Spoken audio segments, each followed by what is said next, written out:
Coming up on Mountain News this morning, a Bell County man is accused of several serious charges after a home invasion ends with assault and arson. And an Eastern Kentucky Police Department turns on its blue lights for its Autism Awareness Initiative. Dedicated to Eastern and Southern Kentucky, this is WYMT Mountain News This Morning. Good morning, I'm Keaton Hall. The time is 5:33 on this Thursday. It's Thursday, right, Brandon? Thursday. It's Thursday. Okay, it's my Friday today, but it's everyone else's Thursday. That's exactly. It's, you know, Friday Eve, your Friday. So, I mean, it kind of works out. Yeah. Thursday, we can call it that. There you go. There you go. All right, let's take a look at the forecast this morning. Still a nice day out there. Temperature's a little cooler in spots. Jenkins on US 119, US 23 going up the mountain there. No major issues. Not expecting any moisture till late tonight and throughout the day tomorrow at times. The biggest rain chance, I believe, is on Sunday. Can't really see that on our models just yet. Quite a few sensors out this morning, but the ones we have online from the low 40s to 60 degrees out there this morning. Jonesville, Clintwood, and Grundy. Also Manchester, all at 41. Jackson at 60 up at the airport. Statewide, 50s out toward Louisville this morning. 55 out there. 50 in Nashville. 46 in Paducah. 45 Ashland. 44 Tri-Cities.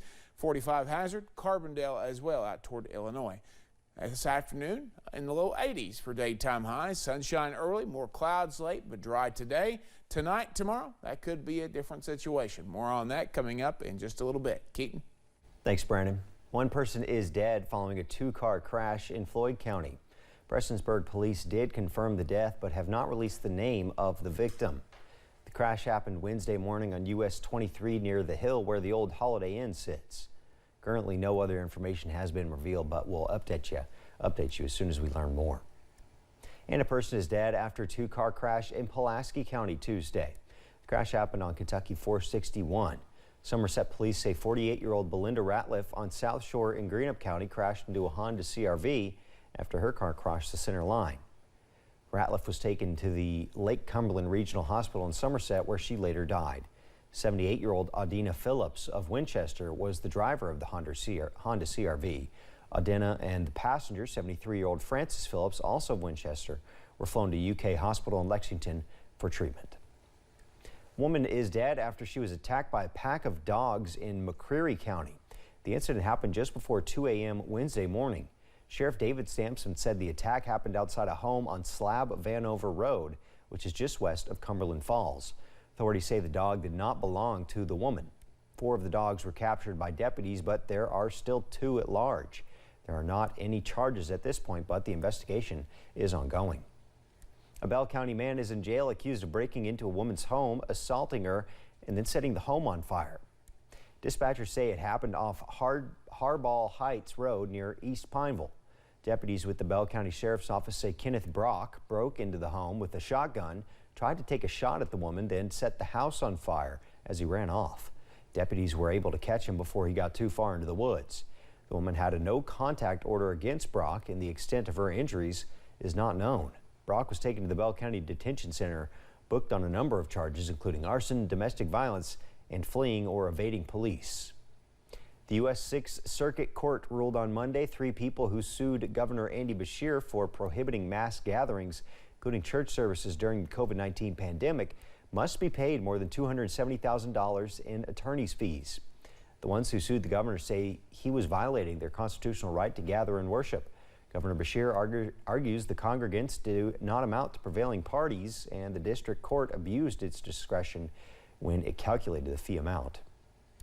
The Pikeville Police Department is turning on its blue lights, not for arrests, but for awareness. WYMT's Buddy Forbes has more about the department's Autism Awareness Initiative. A new accessory all about acceptance. Captain Russell Blankenship, along with some of the other administration admin, come up with the ideal of let's figure out something where we can show, get out here and do this. And the best way to do it is everybody sees our cruisers. The Pikeville Police Department is embracing a new Autism Awareness Initiative, showing its support with colorful, puzzle piece, badge-shaped decals. We thought that would be just a sign of that we care. We want to make sure the community knows we care. Especially when it comes to autism, we want to make sure these individuals are represented. But the decal is not the only detail. The department has also worked with the Appalachian Valley Autism Center to create community pamphlets and emergency response placards for homes where someone with autism could be present. And it just helps us, and it helps us know how to handle the situation. Maybe turn the blue lights off, no sirens, you know, things like that, that we know. The officers arriving on scene knows, oh, let's arrive and not upset. Officers say it is all about being advocates and being educated so first responders can be prepared. We want to make sure that we do the best we can do to understand and care for everybody. And so that's why we're doing this. It's the first time that we've ever done anything like this on our police cars, but it won't be the last time. This is just the start of it. Making sure every piece of the puzzle is protected. In Pikeville, Buddy Forbes, WYMT Mountain News.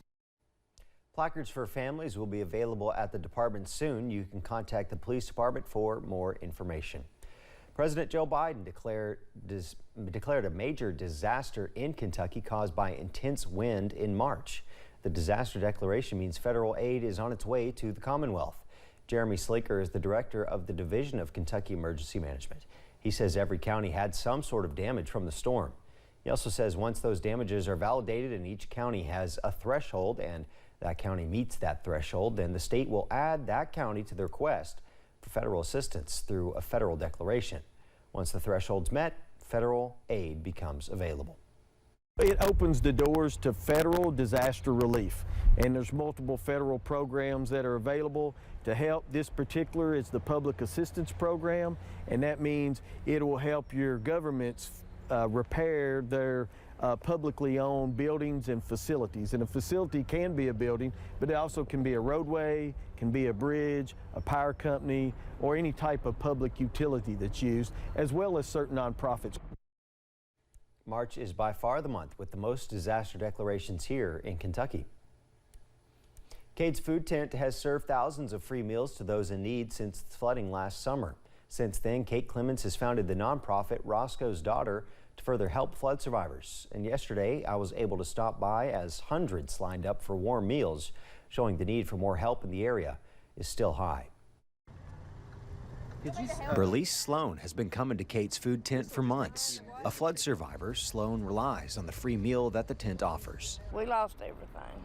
The home is there. We had to rebuild. We had to start over from ground up. Sloan is one of hundreds who utilize the free meal tent in Hyman every week. The line around the block, a reminder of the continuing need for flood recovery and support from Kate Clemens Food Tent. And she become my family because she has helped us so much. Just giving us food means a lot. The churches come out, but I come here every day and get food, you know, through the week. On Wednesday, Kate's Food Tent celebrated Easter, providing ham dinners to those in need. I have a big family anyway, but you know, 20 people doesn't compare to 1,000, so just being together and coming together as a community and a family, it's just magical.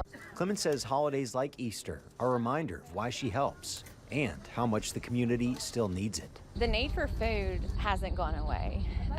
It's still as strong as it was the day of the flood. So I'm thinking how to elevate the program. What is the next step?